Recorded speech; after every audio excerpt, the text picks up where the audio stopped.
So you're considering moving to Florida. Well, in today's video, I'm gonna go over several things you need to know before purchasing real estate here. What's happening, folks? My name is Brant, your real estate agent right here along the Florida Gulf Coast.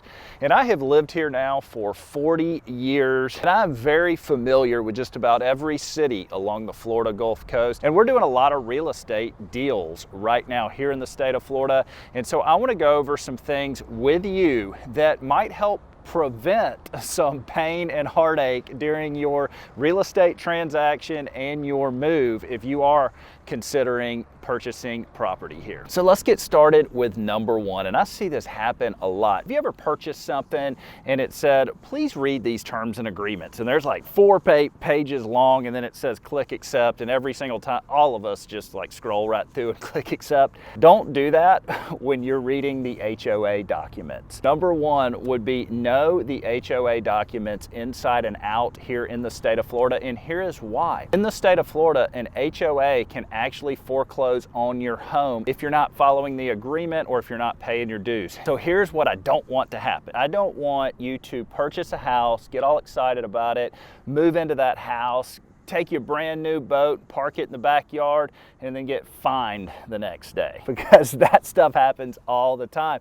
And then you come and then you realize, oh my gosh, I can't park a boat here, so now I'm gonna have to pay $400 to park a boat at a marina, or and I'm just using a boat as an example. It could be a pet. You could want a work shed in the backyard. I don't care what it is. Know the HOA docs inside and out, and make sure that it aligns with your lifestyle that you're wanting to live. That is super important. Now, one positive thing I'm going to say about the HOAs in my area of Florida, which I'm on the panhandle of Florida, right here along the Gulf Coast, is that the HOAs are pretty laid back. So they're not very strict. I'm not saying all of them, but most of them. Most of the time, you're going to be able to do what you need to do with the property that you purchase. Now, let's talk about the second thing to avoid if you're purchasing real estate here in Florida. Now, it is no secret that if we have been in a very competitive market over the last few years. Now, the market is slowing down.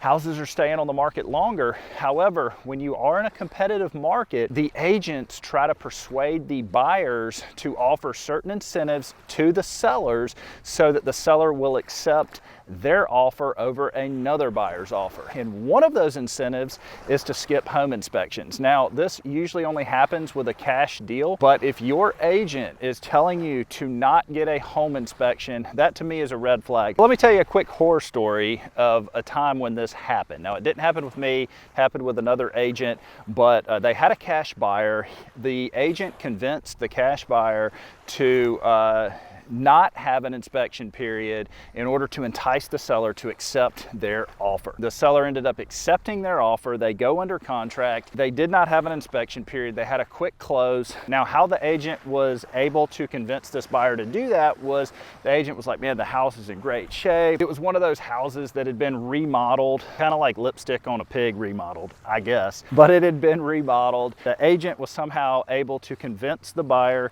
to purchase this home without an inspection period. The buyer moves into the home and soon finds out that the entire home was eaten alive with termites. They had to literally tear down all the walls, replace everything brand new. Skipping home inspections, in my opinion, is not very smart. Now, the third thing I want to talk about is flood zones, because Florida is wet. It rains. There are a lot of flood zone areas that you can purchase real estate in. There's also a lot of areas that are not in flood zones. So don't think that just because you're moving to Florida that you're gonna have to buy in a flood zone. However, what I would recommend doing before you even speak to a real estate agent about purchasing a property down here, I would have my mind made up as to whether you are okay with buying in a flood zone and spending the extra money on flood insurance. Early on in my career, before I was experienced, there have been times where I've spent weeks with buyers looking at properties properties, giving them a ton of time, and then we finally find a property after weeks of looking. We go to make an offer and we realize, oh wait, this property's in a flood zone, and oh wait, we've been looking for 2 weeks at properties in flood zones, and we've just wasted a lot of each other's time. So now what I do as an agent, the very first conversation that I have with a buyer, I talk with them about flood zones, flood insurance, are they okay with it? And we get that nailed down right away, because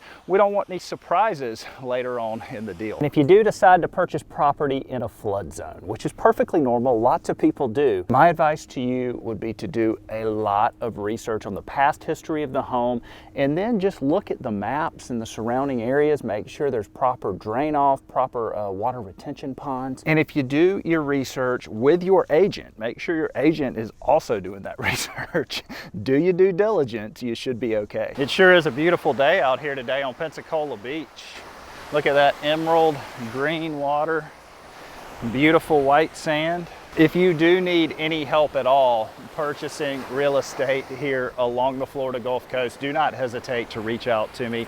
All of my information is linked in the description below, and I'll be more than happy to help you out. Let's go ahead and talk about the fourth thing. Now I'm going to talk about something positive for a minute for the next one, and that is that Florida has no state income tax. So therefore, you're not going to have to pay any extra money to the state on your income like you do in a bunch of other states. Our neighboring state of Alabama, I think, has a 6% state income tax. The last thing I want to talk about are the maintenance costs here in Florida. It's a warm, humid climate. With a warm, humid climate, you are going to have to service things a lot more often than you would if you lived in a different area. Stuff like your AC unit, you're going to have to pressure wash your house a lot more often. You're going to have to mow your grass every single dang day.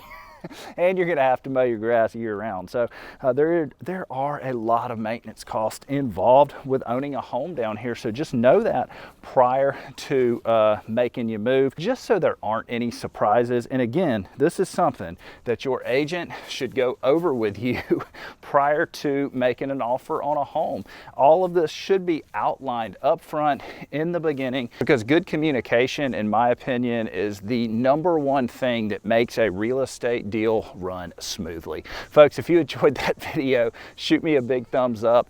Everything I'm involved with linked in my description below. Like I said, I am a licensed real estate agent right here along the Florida Gulf Coast. And if you're looking to buy or sell a property, I am happy to help you out. All you have to do is give me a call, shoot me a text, or an email. We'll catch you next time.